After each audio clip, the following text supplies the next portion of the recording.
channel, people. Welcome to the score. Excuse the camera quality. Got some issues with my laptop, but yeah, it's your boy Shingy. With my guy Ems. Yesterday, we United crash out of the Champions League in the group stages. I mean, I'm still so pissed off. I've been pissed off the whole day, as a lot of Man United fans are. It's a shambles. It's childish behaviour. Ems, I mean, what did you make of what happened yesterday, bro? Absolute joke, fam. You know what? It's mad because imagine, yeah, he come out and said it's not in our genes, not in our DNA to play for a 0-0, yeah. But man set up to play for a draw. He had 5 at the back, 2 defensive midfielders. What's that? Is that 7? 7 defensive players. And we still concede 3 goals. As if we're going to Barcelona, playing against prime Barcelona, Do you know what I mean? Yeah. For me, he gave Leipzig too much respect. Way too much. And I think 3-2, that flatters us. They should have hammered us. We were at the races for about 25, 30 minutes. Of course, I mean, they could have been like 3 or 4. Do you know what I'm saying? Like, with the amount of chances they were having. I mean, they were having fun on the flanks as well. You know what I'm saying? Aaron Wan-Bissaka, Well, yesterday.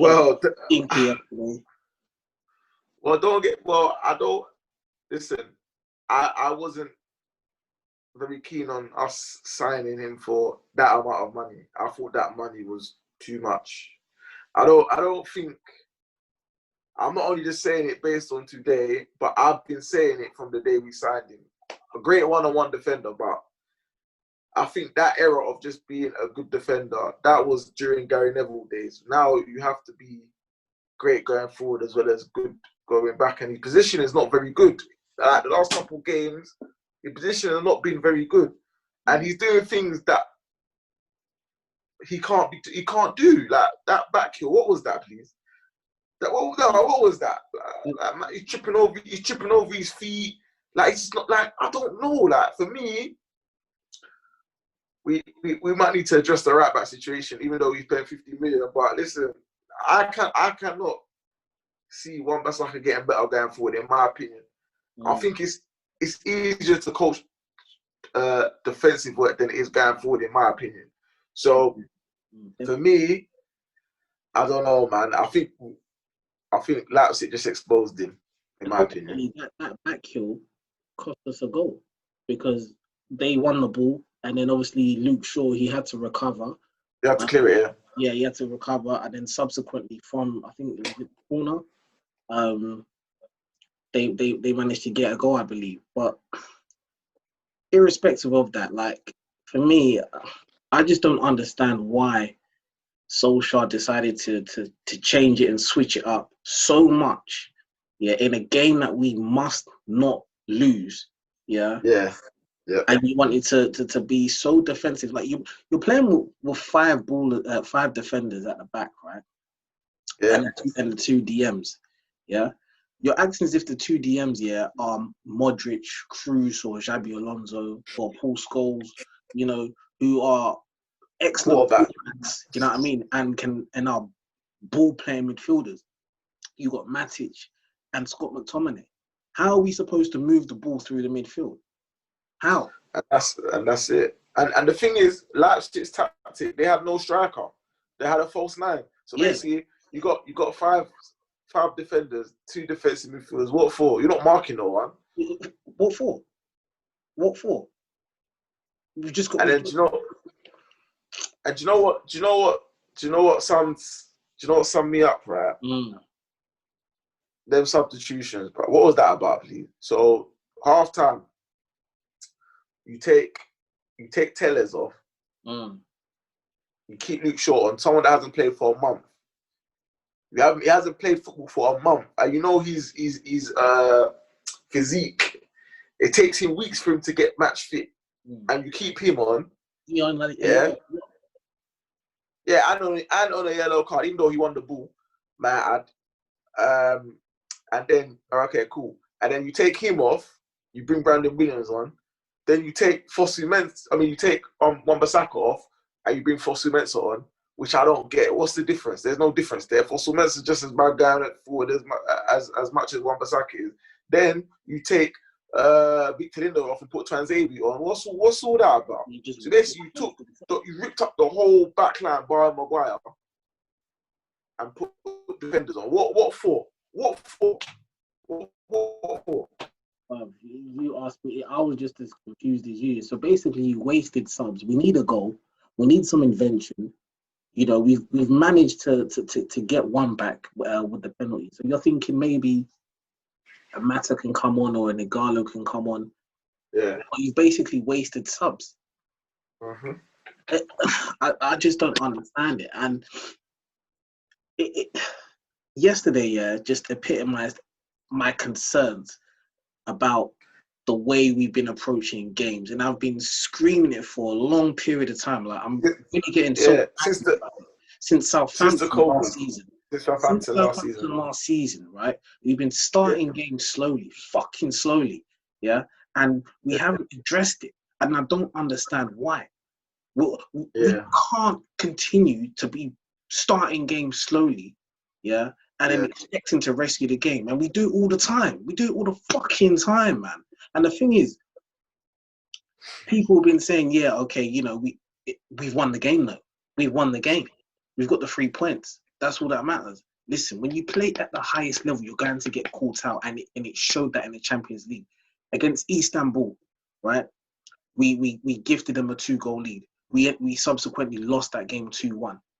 Yeah, and we should have at least gone out there and got a point. PSG last week, yeah, we gave them the lead. You know what I mean? So it was another rescue job. We got back on terms, and subsequently, obviously, we were unfortunate in certain scenarios. Obviously, Martial ballooned it over the bar and decided to take up rugby, and then obviously the red card. However, obviously, we had to chase that game because we came from behind. And then in a game that we must not lose, right? You're away to an informed Leipzig team, right? Who can score goals, bruv. You give them 2 goals, bruv, in the first, 15, 20 minutes. What is that about? And the thing is, it's just become a fucking pattern because we've done it against West Ham. Yeah. You know what I mean? Bowen was enjoying himself in that game, and we managed to come back because we had subs. We did it against Southampton. Yeah. We done it against Everton. Yeah. We done it against Brighton. I'm just fed up with this centre back pairing. I'm fed up, man. It just does my head in. Like we I know people think I've got some agenda against this guy, but for me, we paid that big amount of money to improve our defense. I don't think our defense is as good as people think or has improved. Like, for me, in my opinion, we let our best centre back leave the club, and that's Chris Smalling, go to Roma. In my opinion, because everyone talks about Maguire, but he takes too many touches of the ball. He's a fridge. He's slow. That stupid error for the 3rd goal. Right, look, what you're meant to do is you take responsibility and ask questions later. And you didn't take charge of that situation. Then you got people talking about this David here. People don't even know about David here because certain man have got agendas against man. Like, as far as I'm concerned, if Harry Maguire clears it, no one's talking about that David De Gea error. He just let it pass by as if he knew what was behind him. When somebody crosses the ball into the corridor of uncertainty, right? As a centre back, like you said, you take responsibility and you clean up. You clean up. People, like you said, people are talking about De Gea. So what De Gea is meant to make a split decision in 2 seconds when the ball's gone past the ground. There you go. What? There you go.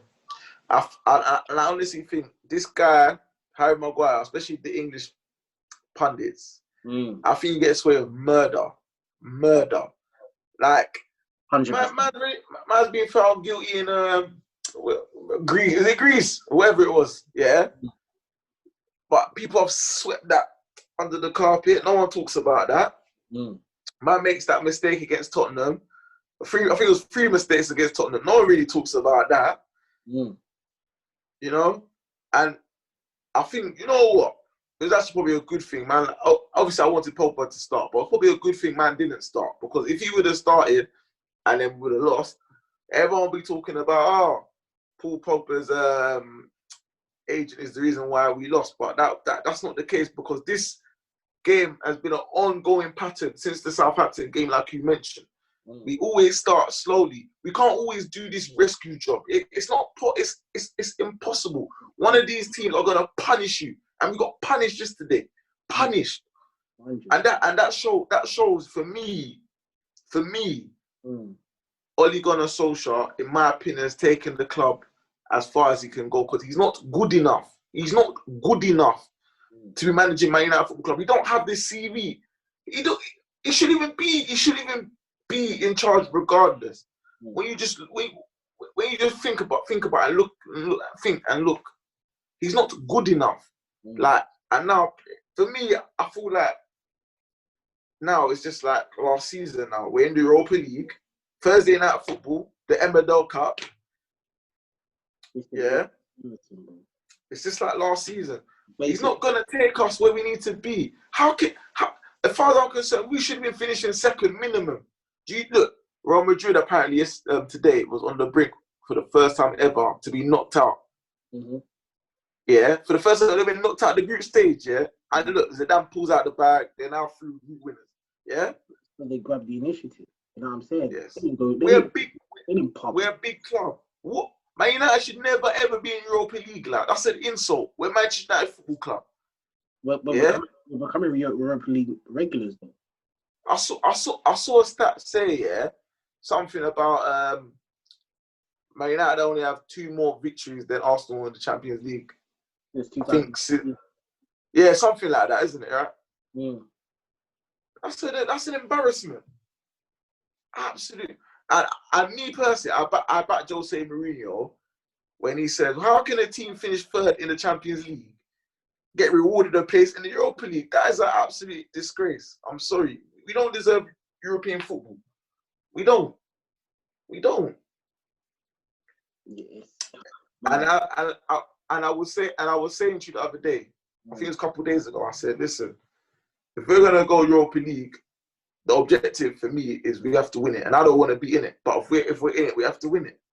There's no second place, semi-finals, none of that rubbish. We have to go out and win. I feel even sick even talking about the fact that we're in Europa League. Yeah. How can we amass 9 points, from the first 4 games? From the first 4 games, right, and only need a point out of the final 2 games, and we amass 0, fam. How is that possible, bro? That's fucking embarrassing, fam. It's embarrassing. It's a joke, bro. It's a big joke, fam. How? I don't get it, man. I don't, honestly, bro. Like, when talking about it, it just gets me upset, fam, because it's not on, bro. It doesn't make any sense. We have an uninspiring coach, though. Even his interview yesterday, like, he was just chatting a bag of rubbish. What did he say? Something about we can't cry or something like that, and then after he goes, we have to cry for a couple minutes and then get over it, or some shit like that. And I was just like, is this man meant to inspire Man United fans? And then we got the Manchester derby on Saturday. Well, to be honest, even if we win that, I'll still be. But it's still papering over the cracks, though, because we could beat City, Then whoever we got next to you, I don't know whoever it is, and we'll lose. So what's the point? It's the same old. Ever since man been given the job. Ever since this guy been given that contract, that 3-year contract he got. Like, it's always been 1 step forward, 3 steps back. 1 step forward, 3 steps back. Like, it's just, it's not going to change with this man in charge. Well, he hasn't shown me anything. Over 100 games in charge. Man don't even know a settled formation. Settled formation. Is it 4-4, fine. Diamond. Yeah. What like? And the weird thing, you were coached under the greatest manager ever. One of the greatest, if not the greatest, yeah. When did Sir Alex Ferguson play 5 at the back at Man United Football Club? He always had a flat back 4, yeah. And then he would either have like what, 2 defensive mids, maybe. Maybe it was 4-2-3 or 4-2-3-1. Yeah. So yeah, 4-2-3-1 or 4-3-3, or back in the day 4-4-2. But he never messed with the back 4. This guy does 4-5. I don't know. It just doesn't make any sense to me, man.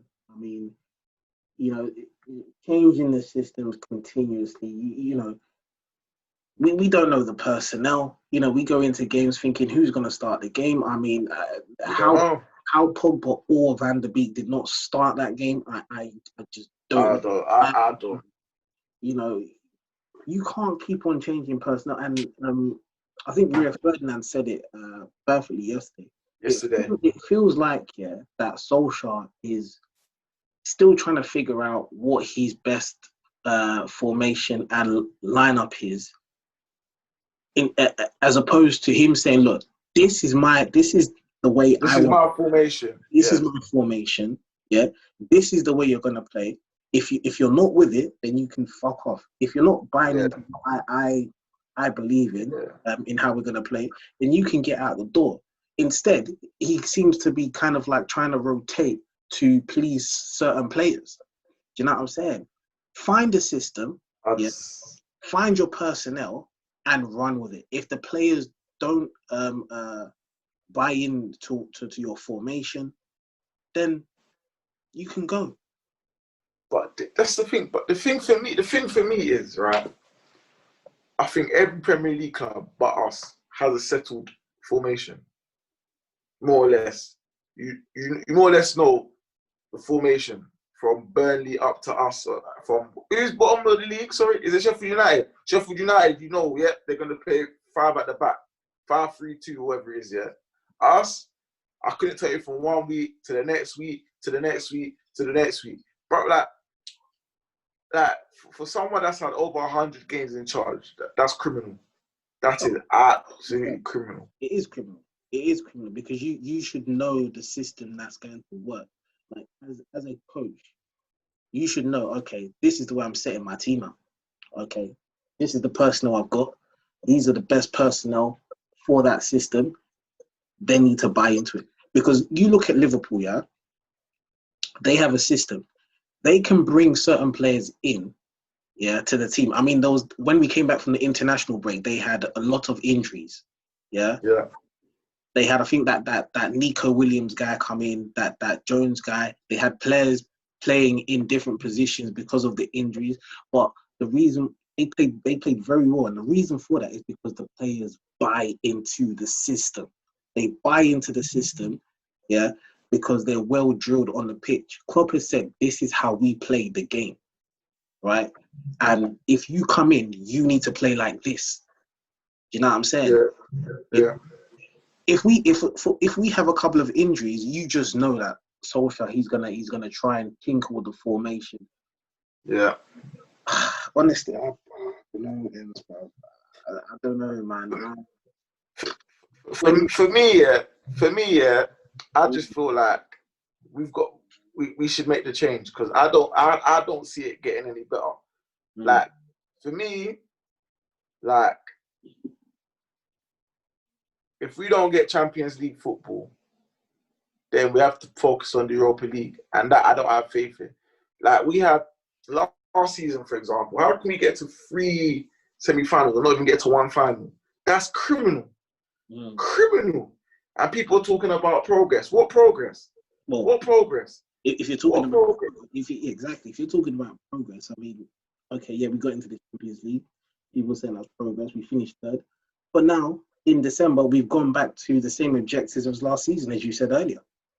So unless we challenge for the title this season, You cannot sit there and tell me that we've made progress unless we challenge for the title, because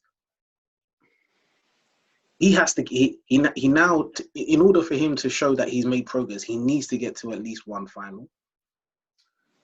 And he needs to either cement third place or finish higher than that, because he's invested. He's not gonna finish high. He's not gonna finish higher than third place, bro. We have only won one game at home, and we're at home to Man City on Saturday.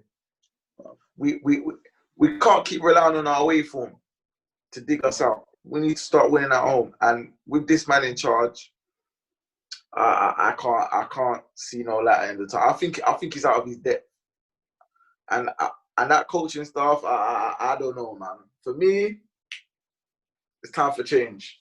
And I'm not like, I just think sometimes, mate, people talk about stability, but the only way you get stability is that the guy has to start well.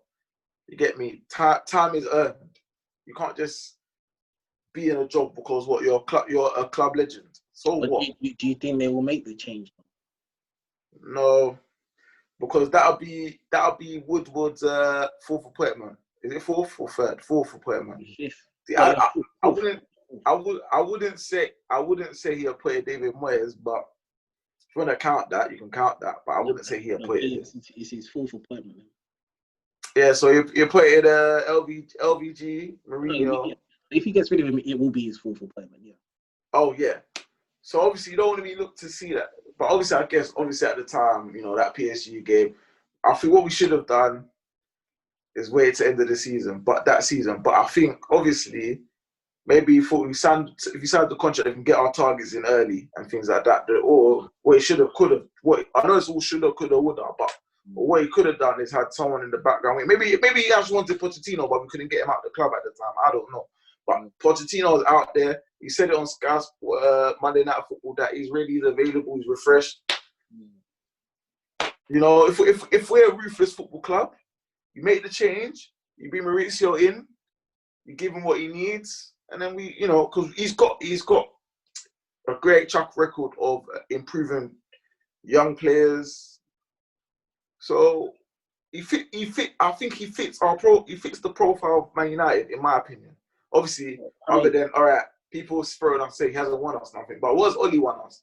What's Oli won in his managerial career? Nothing. Apart from Mulder. Yeah, I've been advocating for Pochettino for a while now. Yes, Solskjaer has done some good things for the club internally. He's got rid of a bit of deadwood. He's brought the feel-good factor amongst. But did he get rid of the deadwood, or did they want to leave? That's the question. I think I'll give him the benefit of the doubt in that respect. So for me, I think he's done some good things internally, but as I've maintained for a long period of time, I don't think he's the guy that's going to take us to the promised land. And the longer we keep him, at the helm, the longer we're just wasting time. Because, like I said, the inconsistencies in our performance is just getting absolutely so frustrating right now. And now, in December, we're back to being Europa League merchants. On Thursday nights, it should be my evenings to go for a cocktail or two. Do you know what I mean? 2 for 1. You know what I'm saying? Or, you watch football on Tuesday and a Wednesday, it gets to Thursday and it feels like overkill. Do you know what I mean? Yeah. It's like what else am I doing with my life? Like, you get to Thursday and it's like, well, I've watched football on Sunday. Well, I've watched football on Saturday. I've watched football on Sunday. I've watched football on Monday. I've watched football on Tuesday. I've watched football on Wednesday. You're thinking, cool, Thursday's my break. Thursday day off, innit? Yep. Friday's my break. Could you imagine though? We went for Champions League music Tuesday, Wednesday. So something he did. What's the European League tune? I don't even bloody know about. Some poor tune, bro. Poor. I can't lie. I never envisaged when Fergie retired that we going through this kind of stress. But I thought it would be tough, but I didn't think. I always felt like maybe we'd always be top four, but like I didn't think we'd be playing fifth, sixth, seventh. It's embarrassing. I mean, obviously, you know, we laugh at Arsenal, but obviously they haven't spent the amount of money that we have in recent years, and you know, we just seem to be falling into their trap, whereby we're just going to be content with trying to qualify for the top four and hopefully win a cup off the back of it. That's why some people's mentality, I know it's different to being realistic and mentality, but for me, we can't be talking about top four. Like, come on, man. We should at least be talking about, we challenge for the league, and then if we get to like April and we fall off, that's fair enough. We've played our part. I can respect that. But to talk about just top four, like, who think that when your career's done, do you tell your brothers, oh yeah, we got in the top four? What does that mean? It doesn't mean anything to me. Do you know what hurts as well? Is the fact that basically I wanted us to continue playing in the Champions League so that we weren't gonna win it. We're winning it. You never know, but I wanted our players to play at the highest level so that they compete and improve themselves as players, playing at the highest level. Do you know what I'm saying? Yeah. They understand the competition that we're in and what it takes to actually get to the latter stages of the Champions League. Because say, for example, we got to the quarterfinals here and we got a Bayern Munich or what have you with this current crop of players here. At least the following season, you can say, okay, this is what we would need to do to aspire to get to that level. Exactly. Yeah. But now we're going to be potentially playing teams like Midtjylland? Did they qualify? Rubin Kazan and Rubin Kazan, Rapid Vienna. Like, what the fuck, man? So that means you're just gonna arrest one or two players because you know we can do that. But I don't want that. I want my players to be challenged. I want Rashford I want Rashford and all these men. I want them to be challenged. Like, I want them to know that this is the level. Like, you saw it, you know, Neymar, Mbappe. You saw it. You can see, you know, I need to aspire to be like that. Now we're going to be playing Rubin Kazan and Midtjylland and Lask and all this crap, bro. Is it carrier bag? Is it carrier bag and all that crap?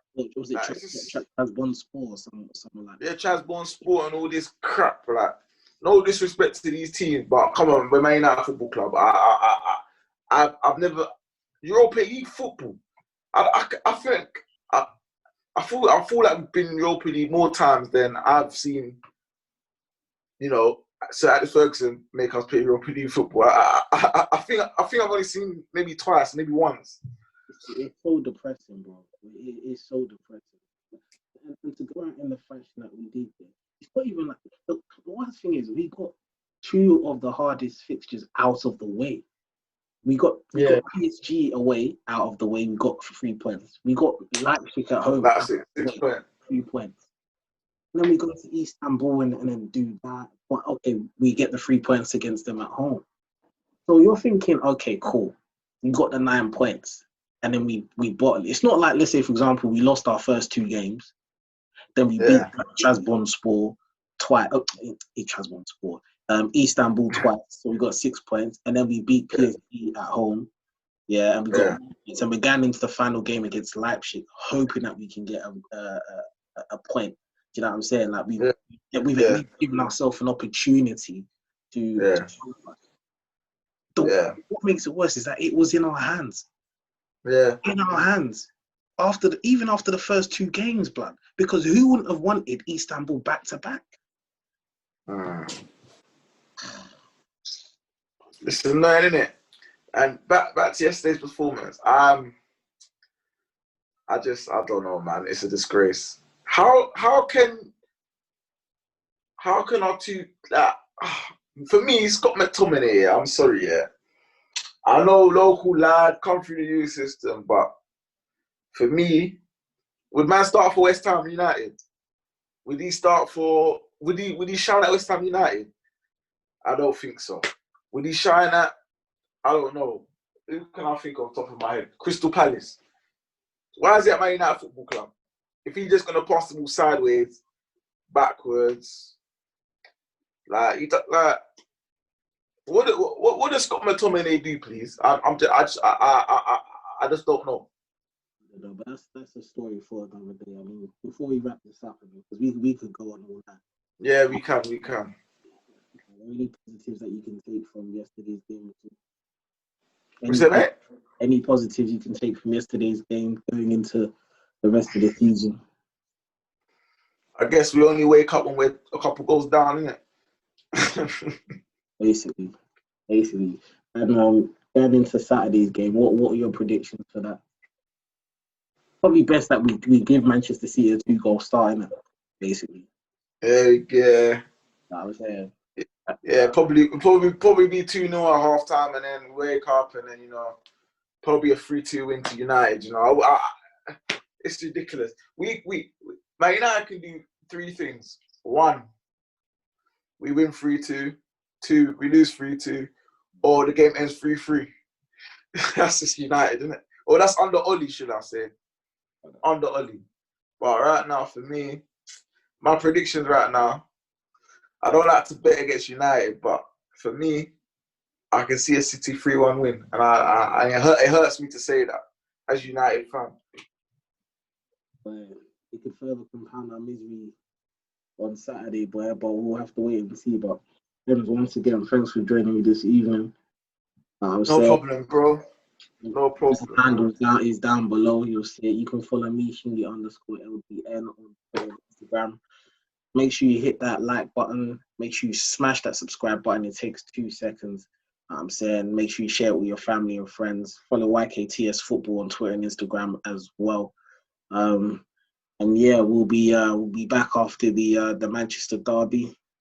Like I said, even if we win that game, it still won't. It may lift me for a little bit, but I'll still be dejected. But back to reality. You know what's gonna happen next game. You just know. Yeah, man. There's no consistency. No consistency. We're consistently inconsistent. Consistent. That's it. Mate. But yeah, man. Ems, man. Take it easy. Yeah, man. Peace, bro. You know the score.